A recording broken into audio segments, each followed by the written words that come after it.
we'll have in a few days another decision from the RBA on interest rates. It's expected there'll be another hike, and pressure is building because of inflation here. How high are we going to go, and what are some of the stresses? Let's just have a look first of all where we've been in this journey. May 2022, we saw the first hike up to 0.4% after we'd seen interest rates so low for so long. You can see after that point consistent hikes, and a lot of them 0.5%. In other words, inflation had got out of hand and the RBA had to hike rates quickly. We're at 3.1% now. How high will they go? Some are saying 4% and higher. Will we see? But let's have a look at that. Remember that figure. It's gone up 3% if you go back to April in less than a year. Why? Here's inflation data. Let's have a look at Australia's inflation data. This is annualised rate per quarter. So you can see 4%, 5, 6, 7, 8% if you're rounding that up. 7.8% is the actual figure when you get to December.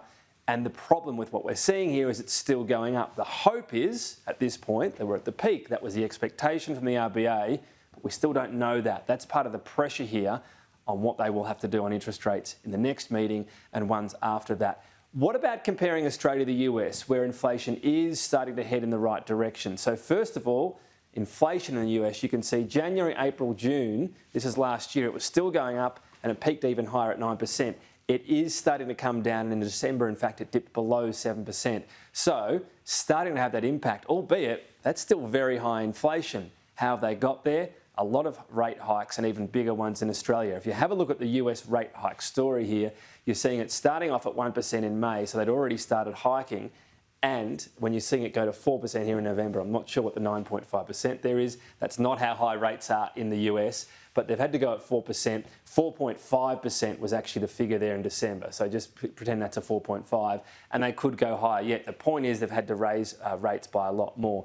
The issue and the big difference between Australia and the US that has to be noted, the normal loan, 90% of people in the US for home loans take out a 30-year fixed mortgage, 30 years, that's 90% of people. In Australia, you have people taking 2 or 3 year fixed loans if they take them out. And even when they got to record highs during COVID, you were talking about maybe half of people taking all of them out. So when you're hiking interest rates in Australia, after a couple of years, you're affecting almost every home loan buyer, or everyone with a mortgage in the country.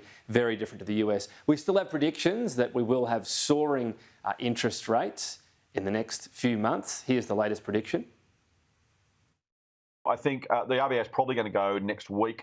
I think they're going to go again. 7.8% inflation is just way too high. If you're not going to do it now, you shouldn't have done it at all. If you're going to simply say, hey, we're going to let inflation do what it's going to do, we'll back away and just see what happens, then you know there's no point making that mortgage pain felt by Australians over the last 8 or 9 months.